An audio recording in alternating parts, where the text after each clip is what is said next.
Welcome to I dream. గోవాలో arrest చేసిన Johnny మాస్టర్ని హైదరాబాద్ తీసుకొచ్చిన నార్సింగ్ పోలీసులు రాజేంద్ర నగర్ కోర్టులో ప్రవేశపెడతారు. ప్రవేశపెట్టిన తర్వాత కోర్టు ఆదేశాల మేరకు అతన్ని జైలు తరలించే అవకాశం కనిపిస్తుంది. అయితే ఈ కేసులో చాలా ఇంపార్టెంట్ కనిపిస్తుంది. ఫస్ట్ కేసు నమోదైంది రాయదుర్గం పోలీస్ స్టేషన్, తర్వాత అక్కడి నుండి నార్సింగ్ వచ్చింది, జరిగింది బాంబేలో జరిగింది.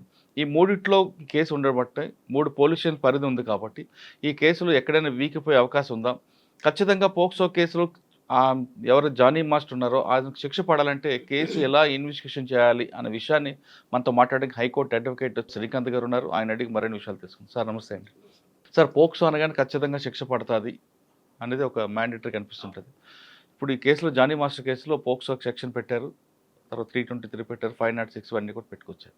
ఇప్పుడు మీరు ఎఫ్ఐఆర్ చూశారు కాబట్టి కేసు ఎలాగో ఇన్వెస్టిగేషన్ చేస్తే కరెక్ట్గా శిక్ష పడుతుంది. ఇందులో 3 స్టేషన్ల పరిధి ఉంది కాబట్టి ఫస్ట్ రాయదుర్గం 0 ఎఫ్ఐఆర్, నార్సింగ్, తర్వాత ఎఫ్ఐఆర్ జరిగింది కూడా ప్లేస్ ఆఫ్ ఎంపీస్ బాంబే. కాబట్టి ఈ టెక్నికల్ ఇష్యూస్ ఏమైనా కేసుని బ్రేక్ చేయడానికి ఏమైనా అవకాశం ఉంటుంది? మురళి గారు, మొట్టమొదటిగా నేను చెప్పాల్సింది ఏంటంటే జానీ మాస్టర్కి శిక్ష పడడానికి అనేది నేను అంగీకరించను. ఎందుకు అంటే చట్టం యొక్క పని ఒకరిని శిక్షించడమో లేకుంటే ఒకరిని శిక్ష నుంచి విమోచనం చేయడమో కాదు, న్యాయాన్ని అందించడం. జానీ మాస్టర్ ఒకవేళ తప్పు చేసి ఉండుంటే అతనికి శిక్ష పడుతుంది. అంతేగాని జానీ మాస్టర్ శిక్ష వేయడానికి ఎలా చేయాలి అనే ఆలోచన ధోరణి కూడా సమాజంలో ఏదైతే సోషల్ మీడియాలో అంతా కనిపిస్తుందో, ఇతను శిక్ష పడాలి అనేది ఆ ధోరణి అనేది కరెక్ట్ కాదు. ఎందుకు అంటే ఇప్పుడు ప్రిన్సిపల్ ఆఫ్ లా ఏ ఒక్క అక్యూజ్డ్ పర్సన్ అయినా కానీ అతను నేరం ప్రూవ్ అయ్యేంత వరకు కూడా అతను గిల్టీ కాదు. అవును, అతను కేవలం నేరారోపితుడు మాత్రమే.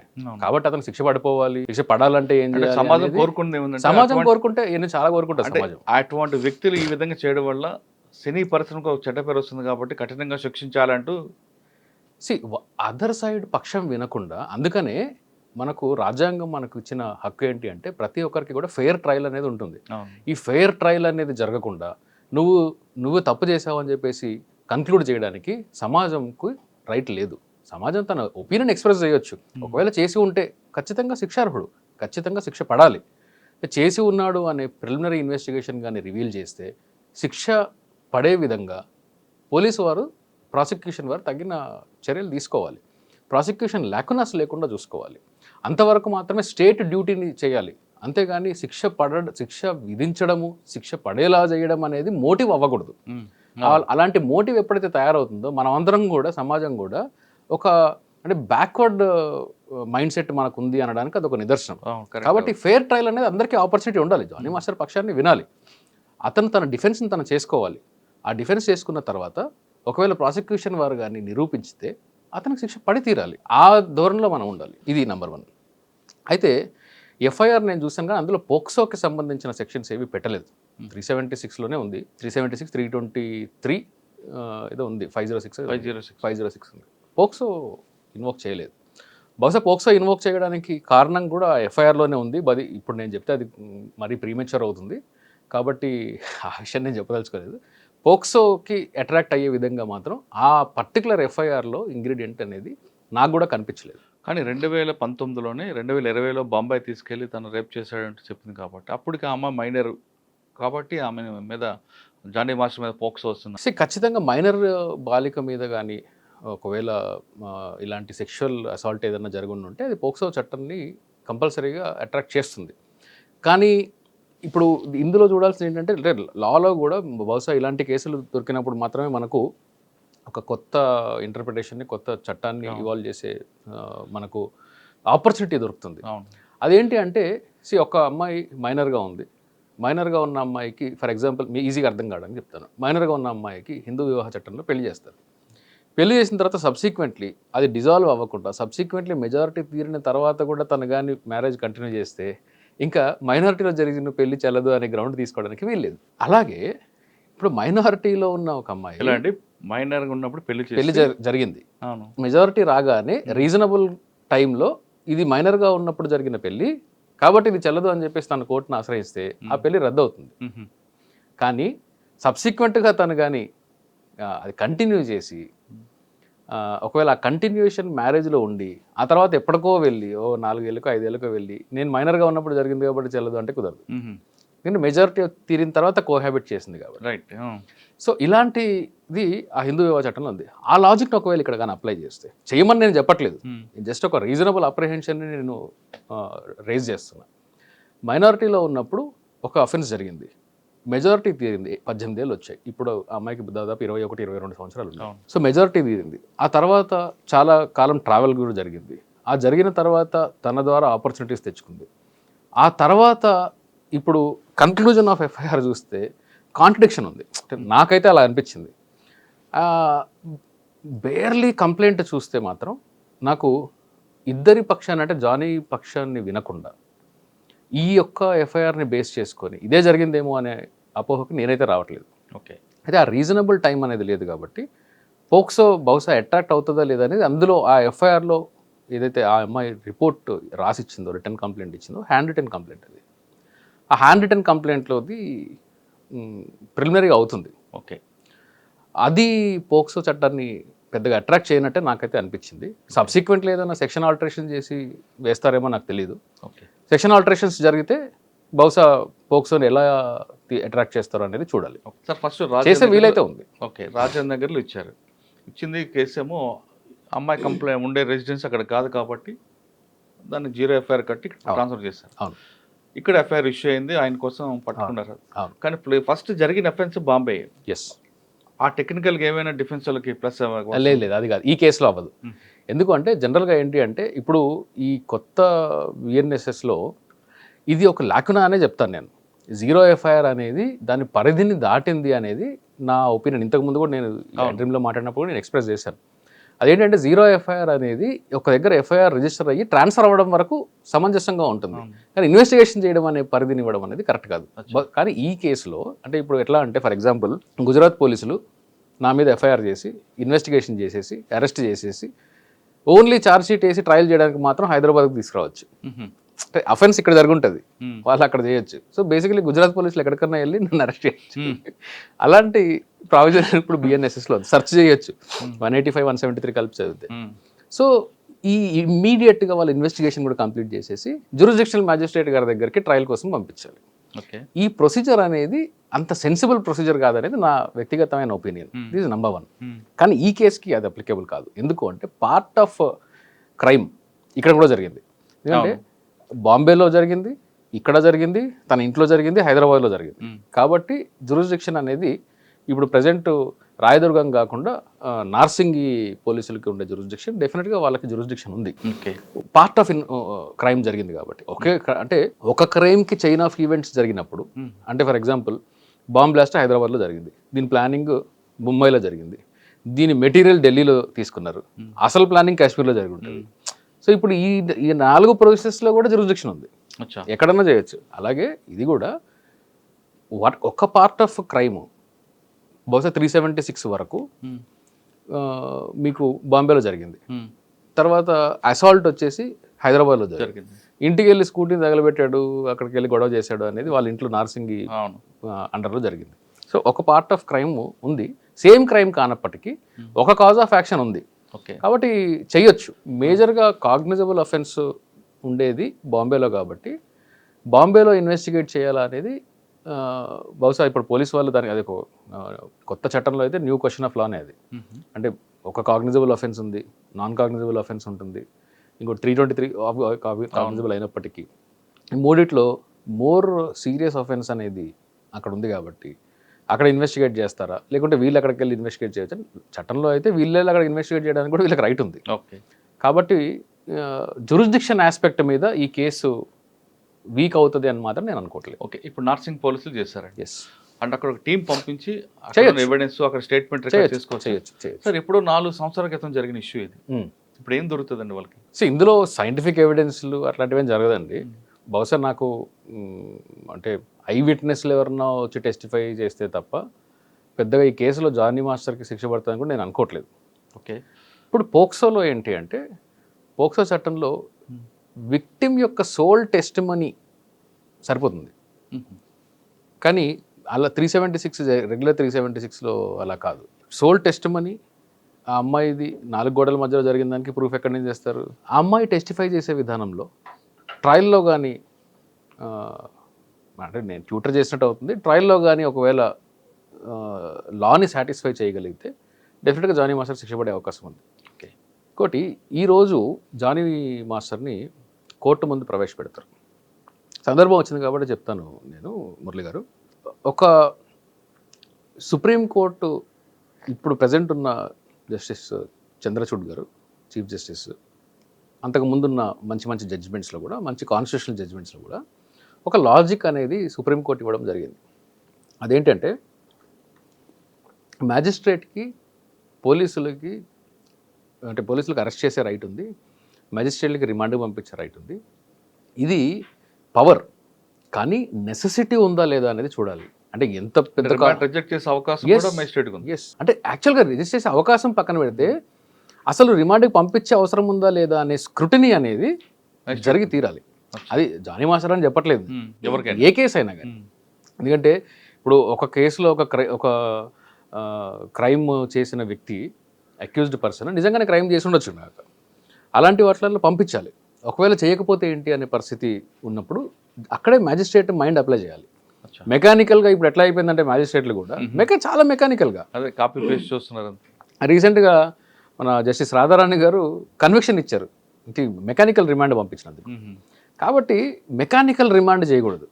కానీ కంటెంట్ ఏముంది, నిజంగానే ఇతను బయట ఉంటే అరెస్ట్ చేయాల్సిన అవసరం ఉందా, రిమాండ్ పంపించాల్సిన అవసరం ఉందా, రిమాండ్కి పంపకుంటే ఏం జరుగుతుంది, పంపితే ఏం జరుగుతుంది అనేది ప్రాపర్ జ్యుడిషియల్ స్క్రూటినీ జరిగిన తర్వాత మ్యాజిస్ట్రేట్ తన మైండ్ అప్లై చేసి అప్పుడు మాత్రమే పంపించాలి.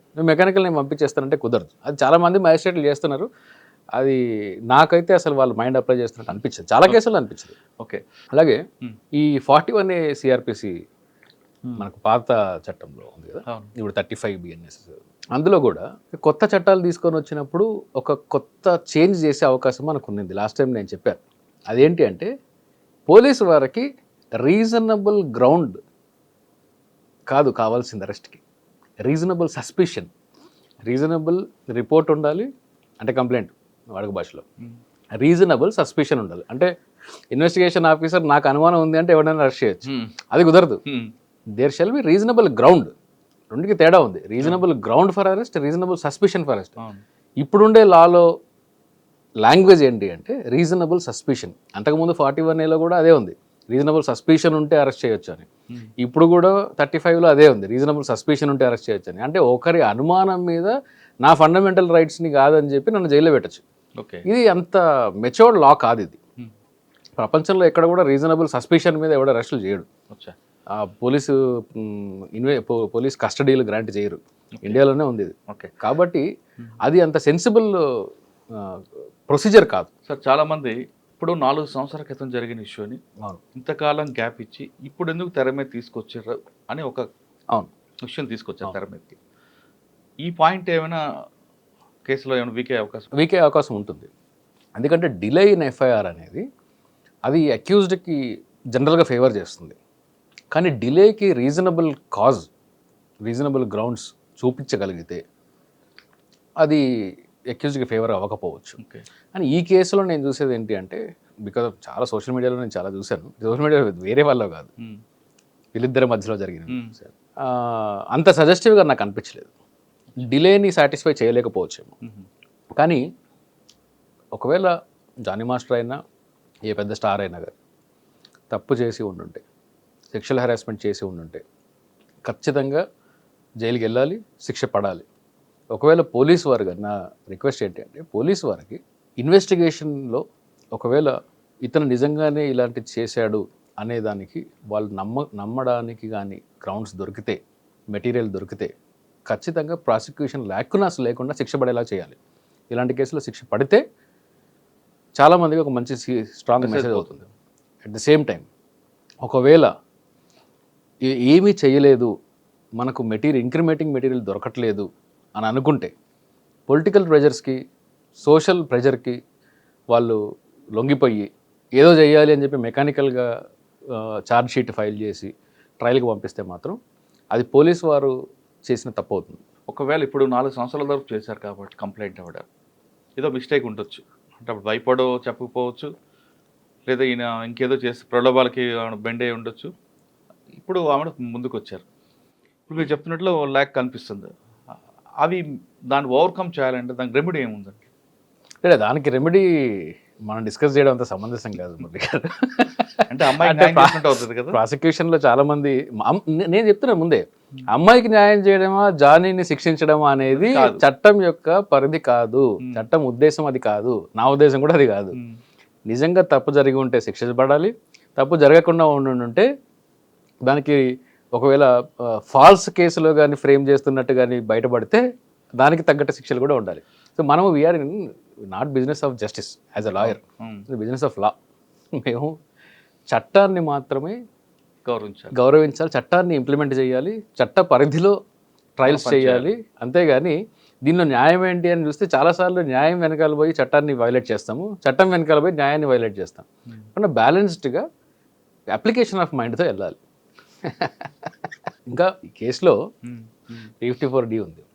అందులో చాలామంది ఏమనుకుంటారు, నాకేదన్నా మెసేజ్లు పెట్టినా, నాకేదన్నా అంటే స్టాకింగ్ చేసినా కానీ, సెక్షువల్లీ ఎక్స్ప్లిసిట్ మెసేజ్లు పెట్టినా కానీ నేను 354D కింద కేసులు కట్టచ్చు అని చెప్పేసి అనుకుంటారు. పోలీసులు కూడా 354 కిందే కేసులు కడతా ఉంటారు. ఇది అందులో ఒక లాజిక్ ఉంది, అది దీనికి అప్లికబుల్ కాదు, జస్ట్ నాలెడ్జ్ కోసం చెప్తున్నా. ఒక అమ్మాయికి ఎలాంటి ఎక్స్ప్లిసిట్ మెసేజ్లు మీరు పెడితే ఈ అమ్మాయి నాకు ఇది ఇష్టం లేదు ఇంకా పెట్టొద్దు అని వ్యక్తపరచాలి, డినై చేయాలి. డినై చేయకుండా తను కూడా కంటిన్యూ చేసి రిప్లైలు చేస్తూ ఉండి ఆ తర్వాత ఎప్పటికో 1-2 ఇయర్స్కి వెళ్ళి లేదు అప్పుడు నాకు ఇలాంటి ఫోన్ మెసేజ్లు పెట్టాడు, అప్పుడు నాకు ఇలాంటి మెసేజ్లు పెట్టాడు, నన్ను వాట్సాప్లో హెరాస్ చేశాడు, ఫేస్బుక్లో చేశాడు, అప్పుడు పంపించినవన్నీ కూడా తప్పు కాబట్టి కేసులు పెట్టాలంటే కుదరదు. ఎందుకంటే మీరు ఎక్స్ప్రెస్గా డినై చేసి ఉండాలి, ఆ డినయల్ చూపించాలి. డినయల్ చూపించలేకపోతే 354 నిలబడదు.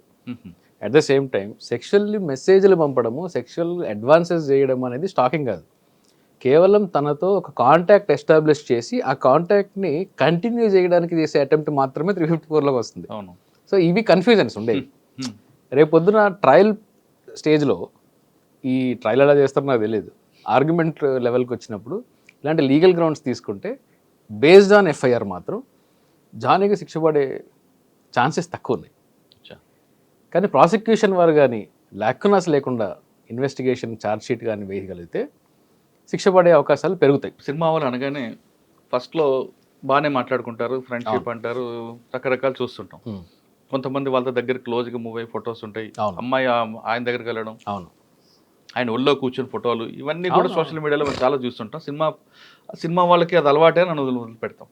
కొంతకాలం వాళ్ళిద్దరూ బాగానే ఉన్న తర్వాత ఎక్కడో ఏదో విషయంలో చిన్న క్లాష్ వస్తుంది, నన్ను ఈ విధంగా పట్టుకున్నాడు, ముద్ద పెట్టాడను, లేదా నన్ను ఈ విధంగా నైట్ రమ్మన్నాడను, ఆ ఫొటోస్ అన్నీ రిలీజ్ చేశారనుకోండి, అప్పుడు ఆ హీరో బతుకు బస్ స్టాండ్ అవుతుంది. అంతే. ఓకే, అటువంటి కేసుల్లో పెట్టే అవకాశం ఉందంటారు? ఎప్పుడో మంచి ఫ్రెండ్షిప్ ఉన్నప్పుడు దిగిన ఫోటోలు ఇప్పుడు అమ్మాయి రిలీజ్ చేసి నన్ను ఈ విధంగా ఇబ్బంది పెట్టాడు అని ఎవరైనా చేస్తే దానికి ఏంటి రెమెడీ ఏంటి? కేసులు పెట్టడానికి, ఎఫ్ఐఆర్లు చేయడానికి మాత్రం పనికొస్తుంది, కానీ ట్రయల్లో నిలబడదు ఇలాంటివన్నీ. కాండక్ట్ ఉంటుంది కదా, సబ్సిక్వెంట్ కాండక్ట్ ఏంటి? కానీ ఈలోగా పోలీసులు అరెస్ట్ అంటే ఉంటాయి, అంటే ప్రొసీజర్ పనిష్మెంట్ ఉంటుంది, ప్రొసీజరల్గా ఉంటుంది, కానీ అల్టిమేట్గా శిక్షలు పడడానికి చాలా అవకాశాలు తక్కువ. అందుకే నేను చెప్తున్నాను, రీజనబుల్ గ్రౌండ్, రీజనబుల్ సస్పెషన్ అనేది. అందుకే దీనికి ప్రూఫ్ ఉందా లేదా చూడాలి. ఎఫ్ఐఆర్ కట్టచ్చు, అరెస్ట్ చేయడానికి అంటున్నాను నేను. చేస్తే ఇన్వెస్టిగేషన్ కూడా కొంచెం సీరియస్ లెవెల్లో చేసే ఛాన్సెస్ ఉంటాయి. ఇప్పుడు మీరు అన్నట్టు చాలా కేసులు సినిమా ఇండస్ట్రీ కాదండి, బయట కూడా మీకు బయట కూడా ప్రతి ఇండస్ట్రీలో ఉంటుంది, నాకు తెలిసి మీడియాలో ఉంటుంది, అండ్ మా ఫీల్డ్లో ఉంటుంది, సాఫ్ట్వేర్ ఫీల్డ్లో ఉంటుంది, ప్రతి ఫీల్డ్లో ఉంటుంది. ఫ్రెండ్షిప్ ఉంటుంది, కొన్ని రోజులు కలిసి ట్రావెల్ చేస్తారు, బాగున్నంత వరకు అన్నీ బాగుంటాయి. కరెక్ట్గా ఎప్పుడైతే దెబ్బలాడుకొని విడిపోతారో అప్పుడు కేవలం తిన ఉమెన్ కాబట్టి నేను చెప్పింది అందరూ నమ్మేస్తారనే ధోరణితో చాలామంది అబ్యూజ్ చేస్తారు, ప్రాసెస్ ఆఫ్ లాని అబ్యూజ్ చేస్తారు అని చెప్పి ఆ ధోరణితో బయటకు వచ్చి నేను అప్పుడెప్పుడో 2018లో ఏదో చేశాను, 2019లో నాకు ముద్దు పెట్టాడు, 2020లో నేను ఇచ్చాను అని చెప్పి ఈ ఆఫ్టర్ థాట్స్తో వస్తారు. అలాంటి కేసు పెట్టడానికి పనికొస్తాయి, కానీ శిక్షలు పడడానికి పనికిరావు. కానీ మధ్యలో ఈ ప్రొసీజర్ పనిష్మెంట్ ఉంటుంది కదండి. ప్రొసీజర్ అనేది తప్పదండి. అరెస్ట్ అంటారో, ఫ్యామిలీ అవి తప్పదు. పోతుంది, జైలుకి వెళ్తాడు. ఎందుకు అంటే ఇక్కడ చట్టము అక్యూజ్డ్ పర్సన్ని కూడా ప్రొటెక్ట్ చేస్తుంది. అక్యూజ్డ్ పర్సన్ని ప్రొటెక్ట్ చేస్తూ అలెజ్డ్ విక్టిమ్ రైట్స్ని కూడా చట్టం కాపాడుతుంది. ఈ రెండుకి మధ్యలో బ్యాలెన్సే. ఇది శిక్ష ఏం కాదు. జైలుకి పంపించడం అనేది రిమాండ్ అంటాం, అందుకని కన్విక్షన్ కాదు.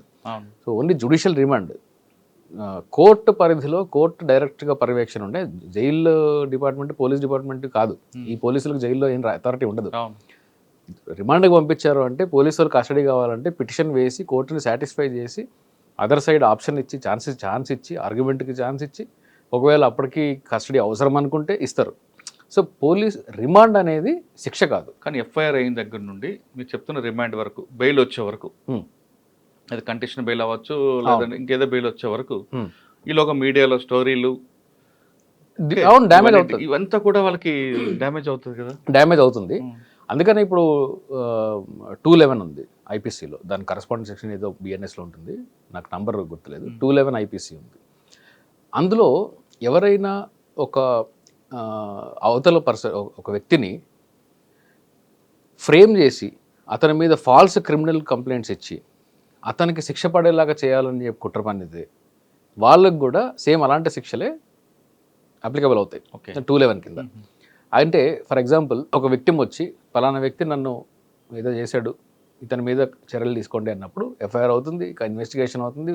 ఫైనల్గా ఏం తేలుతుందంటే అసలు ఈ విక్టిమ్ ఎవరైతే ఉన్నారో ఈ విక్టిమ్ ఏమీ జరగలేదు కాబట్టి ఏం జరగకపోయినా కానీ అవతల వ్యక్తిని ఫ్రేమ్ చేద్దామని చెప్పేసి ఒక ప్రాసెస్ని ఇనిషియేట్ చేసి శిక్ష పడేలాగా తనని ఫ్రేమ్ చేసింది అన్నప్పుడు ఈ విక్టిమ్ మీద కూడా కేసులు పెట్టచ్చు. విక్టిమ్ ని ట్రయల్ ఓకే. కానీ మధ్యలో జరుగుతున్న ఎపిసోడ్ కు అది అంటే అన్ని ఒక్కొక్క ఇన్సిడెంట్ ని తీసుకుంటూ పోతే అండి లా నడవదండి, ఫంక్షన్ అవ్వదు. ప్రతి దగ్గర బ్రేక్ పడుతుంది, ఫంక్షన్ అవ్వదు. కరెక్టే సార్. కానీ ఎవరైతే ఎక్యూజ్డ్ అంటే మీరు అన్నారు రిమాండ్ ఉన్నారో వాళ్ళ ఫ్యామిలీ అంతా డిస్టర్బ్ అవుతుంది కదా. దానికి పనిష్మెంట్కి మరి అదే చెప్తున్నాను. కేవలం ఏంటి అంటే శిక్ష అంటే ఒక నేరాన్ని ఆరోపించినప్పుడు అది ప్రూవ్ చేయలేకపోతే శిక్షలు ఉండవు. కానీ ఉద్దేశపూర్వకంగా ఫ్రేమ్ చేశారు అని మాత్రం ప్రూవ్ అయితే మాత్రమే శిక్షలు ఉంటాయి. కాబట్టి మీకు ఒకవేళ ఈ ఫ్యామిలీకి అన్యాయం జరుగుతుంది, ఈ వ్యక్తి అక్యూజ్డ్ పర్సన్ యొక్క ఫ్యామిలీ కూడా డిస్టర్బ్ అవుతుంది కాబట్టి ఇన్వెస్టిగేషన్ చేయకూడదు అనేది కరెక్ట్ కాదు. అట్లా జరిగితే ఏ క్రైమ్ రిపోర్ట్ అవ్వదు. అట్లాగే ఉమెన్కి కానీ లేకుంటే ఎవరైనా కానీ ఈ 0 ఎఫ్ఐఆర్ గురించి మీరు అన్న ఏంటి అంటే ఎక్కడికన్నా వెళ్ళి నేను కంప్లైంట్ ఇస్తాను అనడం అనేది అన్ని వేళలా కరెక్ట్ కాదు. అది జ్యుడిషియల్ ఇంటెన్షన్, ఇంతకుముందు జడ్జిమెంట్స్లో ఇంటెన్షను, ఇప్పుడుండే చట్టం ఇంటెన్షన్ ఒక పరిధి దాటింది అనేది వేరే అంశం. అయితే ఏంటి అంటే నేను ఈరోజు బంజారాహిల్స్లో ఉంది, క్రైమ్ జరిగింది ఒక లాస్ట్ ఇయర్ జరుగుతుంది. ఒకసారి క్రైమ్ జరిగింది, ఇట్స్ ఆల్వేస్ ఎ క్రైమ్, అది రిపోర్ట్ చేయొచ్చు. కాగ్నిజబుల్ అఫెన్స్ అయితే దానికి లిమిటేషన్ ఏమి ఉండదు. జనరల్గా 3 yearsలో జరిగే 3 years వరకు శిక్ష ఉండుంటే దానికి 3 years అని ఒక టేబుల్ ఉంది, టేబుల్ ఆఫ్ కంటెంట్స్ ఉంది. దాన్ని బట్టి మనము కంప్లైంట్ ఇవ్వాలి. 354 ఉంది, విదిన్ 3 years ఇవ్వాలి, కాగ్నిజెన్స్ తీసుకోవాలి. 3 years దాటితే కాగ్నిజెన్స్ తీసుకోవడానికి వీల్లేదు. అట్లా ఈ రేప్ కేసెస్లో మాత్రం అలాంటి లిమిటేషన్ ఏం లేదు, కంటిన్యూ అవుతుంది. ఈరోజు నేను బంజారాహిల్స్లో ఉన్నాను కాబట్టి నేను బంజారాహిల్స్కి కన్వీనియంట్గా వెళ్ళి నేను అక్కడ ఎఫ్ఐఆర్ రిజిస్టర్ చేయడం వరకు అది విక్టిమ్ యొక్క కన్వీనియన్స్ కోసం మాత్రమే అండ్ విక్టిమ్ యొక్క నియరెస్ట్ అవైలబిలిటీ రిపోర్ట్ చేయడానికి మాత్రమే పనికొస్తుంది తప్ప దాన్ని పరిధి దాటకూడదు. అది అంతేగాని నేను బంజారాహిల్స్లో ఉంటున్నాను కానీ నాకు బేగంపేట సిఐ గారు మంచి ఫ్రెండ్, నేను అక్కడికి వెళ్ళి ఎఫ్ఐఆర్ చేస్తాను ఎందుకంటే బంజారాహిల్స్ వాళ్ళు చేయట్లేదు కాబట్టి అక్కడ నుంచి ట్రాన్స్ఫర్ చేయించుకుంటాను అనే అబ్యూజ్ అనేది జరుగుతుంది. కొంచెం అది ఉంటుంది. జనరల్గా నాకే ఫోన్లు చేస్తారు, చేసి ఏమండి మా లోకల్ పోలీస్ స్టేషన్ రీసెంట్గానే వచ్చింది ఒక కాల్, లోకల్ పోలీస్ స్టేషన్లో ఎఫ్ఐఆర్ కట్టినట్టున్నారండి, మీకు ఏమైనా తెలిసిన పోలీసు వాళ్ళు ఉంటారు కదా చెప్పండి, అక్కడికి వెళ్ళి 0 ఎఫ్ఐఆర్ చేస్తాను అక్కడ నుంచి ట్రాన్స్ఫర్ చేసుకుంటాను. అది కరెక్ట్ కాదు సార్. మన దగ్గర అంటే నేను ఈ కేసు గురించి మాట్లాడుకుంటా, ప్రొసీజర్ పనిష్మెంటే కనిపిస్తుంది తప్ప లాస్ట్ కన్విక్షన్ వచ్చింది, శిక్ష పడింది ఒక వైట్ కలర్ రెఫరెన్స్ కానీ ఏదో కేసులో కానీ అది ఆ రేషియో తక్కువ ఉంది, ఈ రేషియో ఎక్కువ కనిపిస్తుంది. ఎందుకు ఉంది అంటే వాస్తవం, అది నిజంగానే వాస్తవం. అది నాకు తెలిసి ఈ ఫైనాన్షియల్ లో వైట్ కాలర్ లో వాటిలో కూడా పెద్ద కన్విక్షన్ రేట్ ఏం లేదు. కానీ ప్రొసీజర్ పనిష్మెంట్ ఉంటుంది. ప్రొసీజరల్ పనిష్మెంట్ కాదు, procedural harassment number procedural harassment అది పనిష్మెంట్ అనలేక అదే పనిష్మెంట్ అదే పనిష్మెంట్. అది ఈ ధోరణి మ్యాజిస్ట్రేట్స్ లో కూడా ఉంది, జడ్జెస్ లో కూడా ఉంది. ఏంటి ఫర్ ఎగ్జాంపుల్ 376 90 days దాకా నేను ఇవ్వను, ఇదేంటి డిపాజిటర్స్ యాక్టా 60 days దాకా నేను ఇవ్వను, మర్డర్ కేసా 90 days దాకా నేను ఇవ్వను, ఛార్జ్ షీట్ వేసారా వేయలేదా. అంటే ఇంత మెకానికల్గా ఈ కేసు అంటే ఎటు కన్విక్షన్ పడదు కాబట్టి వీడిని 4 రోజులు జైల్లోనే పెడదాం. అదే అంటే పోలీసులు కూడా అలాగే తేనట్లున్నారండి చాలా కేసుల్లో. పోనీ లోడ్ పంపిస్తే ఆడే ఉంటాడు 14 రోజులు, ఎటు ప్రూవ్ అవ్వదు కదా, నేను కూడా జైలు ఉండదు, నాకు ట్రాన్స్ఫర్ అయిపోతా కదా, నాకు ఎందుకు లేదు, ఎటు ప్రూవ్ అవ్వదు పాడవద్దు. కాబట్టి ఎందుకంటే వీళ్ళు ఇన్వెస్టిగేషన్ కూడా 4 గోడల మధ్యలో చేస్తారు. ఎన్ని 161 స్టేట్మెంట్లు చూస్తామండి మేము. మీకు ఒకరోజు ఈరోజు ఎఫ్ఐఆర్ జరుగుతుంది, కనీసము ఆ 161 స్టేట్మెంట్ రికార్డ్ చేసే వాళ్ళకి మినిమం కామన్ సెన్స్ ఉండదు. ఈరోజు ఎఫ్ఐఆర్ జరుగుతుంది, ఎఫ్ఐఆర్లో కంటెంట్ ఒకటి ఉంటుంది, ఈయన 2 నెలలకు ఛార్జ్ షీట్ వేస్తాడు. కానీ ఛార్జ్ షీట్లో ఏం చేస్తాడంటే 161 స్టేట్మెంట్ ఎఫ్ఐఆర్ జరిగిన రోజే రాస్తాడు. పోనీ రాశాడు, అప్పటికి నేను రియల్ కేసు చెప్తున్నాను, పోనీ రాశాడు. ఎఫ్ఐఆర్లో ఒక థియరీ ఉంటుంది, అదే రోజు 161లో ఇంకో థియరీ ఉంటుంది. అది ఒకటే రోజు ఎలా చేస్తారు అంటే బహుశా ఇది ఒక 1 month లేకుంటే 1 week తర్వాత రాస్తే ఆ కంప్లైంట్ ఇచ్చిన వ్యక్తో విట్నెస్ ఇచ్చిన వ్యక్తో దాని థియరీని డెవలప్ చేసి లాకునస్ని క్లియర్ చేసి ఇంకా ఫర్దర్ ఇన్ఫర్మేషన్ ఇచ్చిండొచ్చు. కానీ అదే రోజు చేస్తాడు. నాలంటోడు ఏం కొడతాడు ట్రయల్లో, సేమ్ డే ఇది చెప్పావు, సేమ్ డే పోలీసుల ముందు ఇది చెప్పావు, రెండింటి లేదు కరెక్ట్. మరి డౌట్ బెనిఫిట్ ఆఫ్ డౌట్ అక్యూజ్డ్కి వచ్చిందా లేదా, ఇలాగ పోతాయి.